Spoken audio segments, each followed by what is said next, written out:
All right, welcome to our next lesson in our similarity unit. Today we will be using similar right triangles.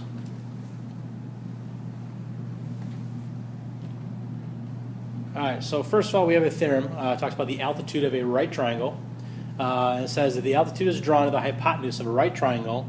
The two triangles formed are similar to the original triangle and to each other. So what this means is an altitude is going to be a line that's drawn from the right angle to the opposite side, the hypotenuse in this case. So this altitude, what it's going to do is going to split this triangle up into, take the original triangle, which would be triangle ABC. Okay, and that altitude is going to split this into two separate triangles. So I'm going to have ADC, which is another right triangle, and then I also have CDB as well. So three triangles total, the original triangle, and the two triangles that are made by splitting with the altitude. And all three of these triangles are going to be similar to each other.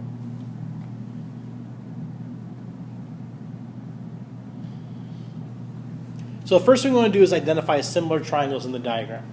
So what I'm going to do is I'm going to go ahead and I'm going to trace all three triangles. So we have our original, which is FGH.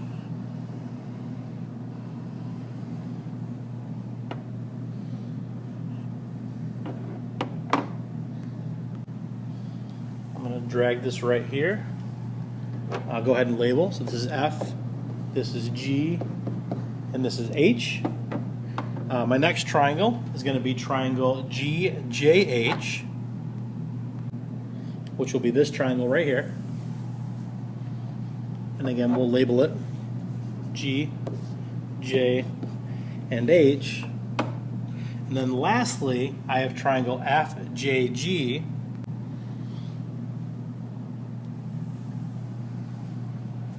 I'm going to go ahead and label that as well. So this is F, this is J, and this is G.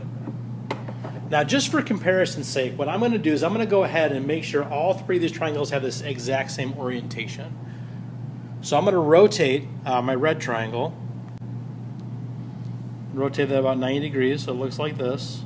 I will adjust our letters accordingly. So F is there, J is there, G is here.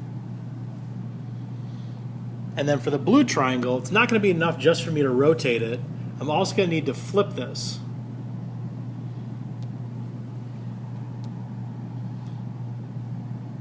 So it looks something like this.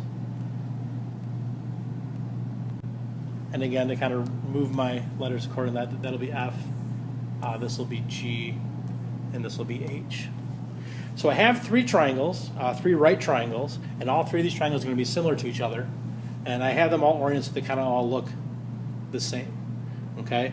Now, in addition to this, I'm going to go ahead. I'm going to make a grid that's going to show all of the triangles and how they correspond to each other, which parts correspond to which parts. Now, let me just take a minute to kind of explain what this grid looks like. If you notice in the vertical column right here,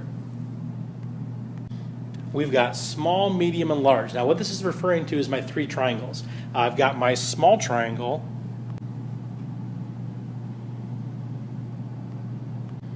my medium triangle, and my large triangle.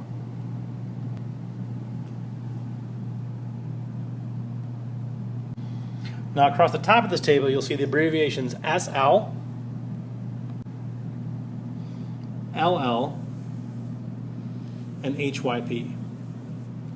Now SL represents the short leg, LL represents the long leg, and then HYP would represent the hypotenuse. So this is referring to the three parts of the right triangle. We have a short leg, we have a long leg, and then obviously the hypotenuse is opposite the right angle.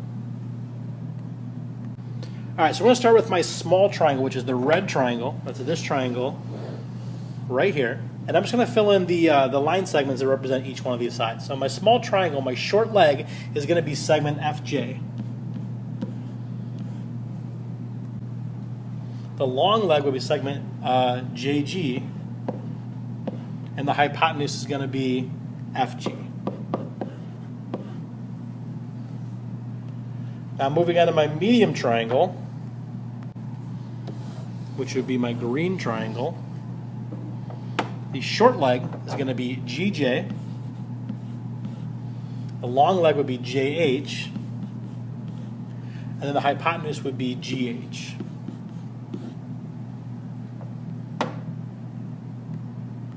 And then lastly, move on to our large triangle, which is my blue triangle.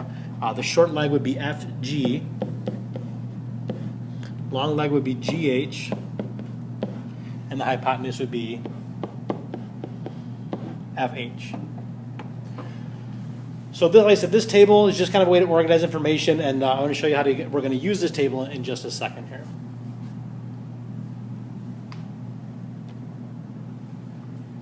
So example number 2 here, we're going to find the length of the hypotenuse.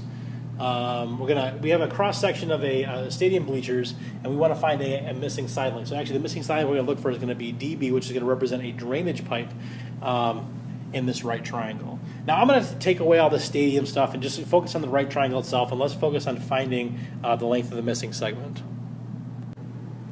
So I've just gone ahead and reconstructed this diagram, and we've got a right triangle with 20 and 30 as the two side lengths. Then the hypotenuse of the big right triangle would be 10 root 13. Acts as that altitude that goes from the right angle to the hypotenuse. Now we're going to go ahead and use that table that we just used to go ahead and plug some of these numbers in. So first, let's go ahead and construct the table. And remember, vertically we've got small triangle, medium triangle, and then large triangle. And then across the top we will have short leg, long leg, and hypotenuse. Now you're not always going to have short leg, long leg, and hypotenuse for all three triangles.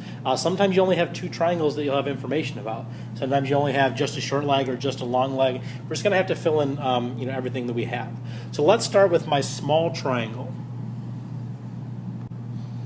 So go ahead and outline my small triangle in blue, and we're going to go ahead and fill in short leg, long leg, hypotenuse for what we can. Okay. Now the short leg is going to be the one piece of this that we really don't know what this is. And that's going to be this part from here to here. Now we know that the entire length of that hypotenuse there is 10 root 13, but I don't really know what that one little piece is. That's okay, we don't need to know that. The other leg is going to be this piece right here. That's my long leg, and that's going to be X. So I'm going to go ahead and fill in X right here for my short leg. Then the hypotenuse, sorry, that's going to be your long leg. And then your hypotenuse is going to be 20 because that's opposite the right angle. And again, we don't know the short leg, and that's okay. We don't need to know the short leg. All right, next we'll look at the medium triangle, which I've outlined in green here. And again, I'm looking for short leg, long leg, hypotenuse. We don't know, the short leg of the medium triangle is going to be this leg right here, and that's going to be X. So we'll go ahead and put X right here for my short leg. Now the long leg is this side right here, and again, I don't know what that is, so we're just going to leave it blank.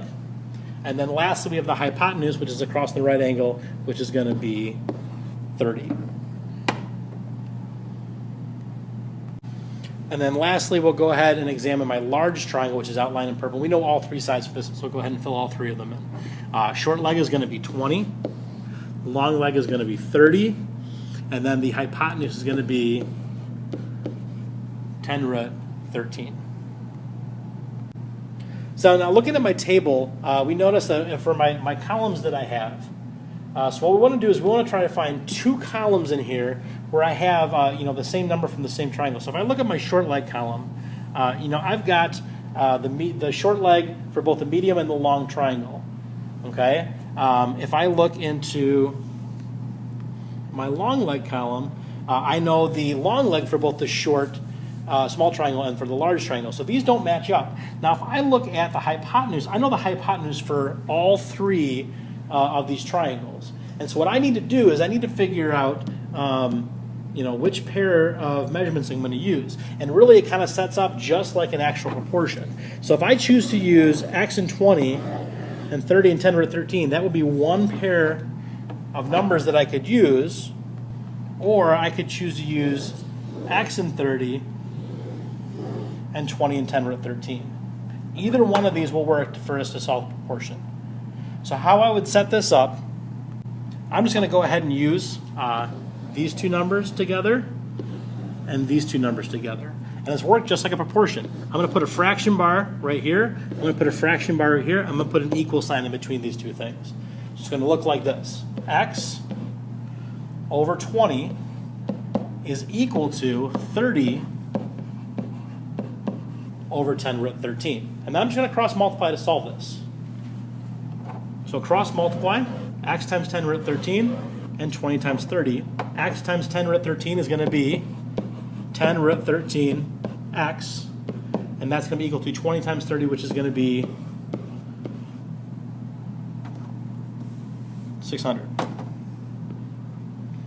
Last but not least, divide both sides by 10 root 13. Okay, this will cancel out. Now, since I'm doing a real-life problem and finding the length of a drainage pipe, I'm going to go ahead and estimate this. So in my calculators, we'll go ahead and do 600 divided by 10 root 13. And I'm going to get approximately 16.64, and this is going to be in feet.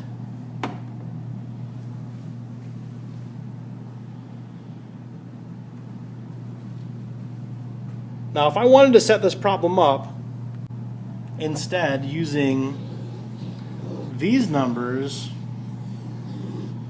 together as x over 30 equals 20 over 10 root 13, you'll find that the answer is going to be exactly the same. You're going to cross multiply.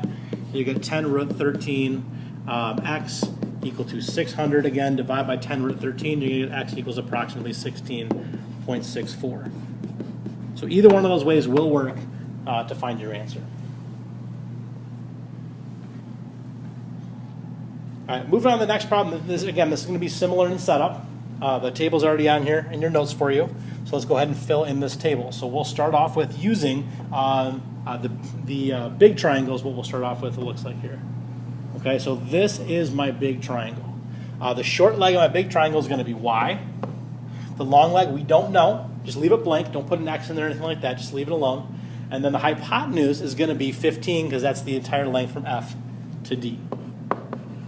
Okay? Next, we're going to look at the small triangle, which will be this triangle right here. Short leg is going to be 4. Again, the long leg, I don't know what that is, but the hypotenuse is going to be y. And then last but not least, I've got my medium triangle, which is this one right here. Short leg, I don't know the short leg. Long leg, I know that FD is 15 and FG is 4, so I can subtract and figure out that this is going to be 11. And then again, the hypotenuse, I don't know what the hypotenuse is, and again, that's okay. So we're looking for a match, and we're looking for two triangles where I know both, either the short leg, both the long legs, or both the hypotenuses, and this is going to come right here. I know both short legs for big triangle and small triangle. I know both hypotenuses for big triangle and short and small triangle. And again, this is going to set up just like a proportion. It's going to be y over 4, 15 over y, and I'm just going to put an equal sign in between them. So again, y over 4 equals 15 over y, and then I'm going to cross multiply to solve. Y times y is going to be y squared. 4 times 50 is going to be 60. To get rid of the y squared, I'm going to square root both sides. If I'm looking for an exact answer, I'm going to simplify root 60 to be 2 and 30. That breaks down to 2 and 15. That'll break down to 3 and 5. So pair of 2's, 3 and 5 will stay inside the root. So my exact answer would be 2 root 15. And if I wanted an approximate answer, I plug this into my calculator and get approximately 7.75.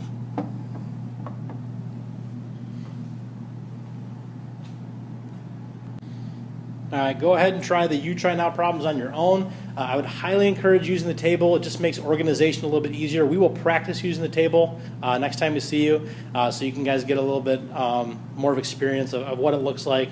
Not in the video, actually in class. So again, as always, make sure you write questions down on the side and ask them next time you see you. Have a good day.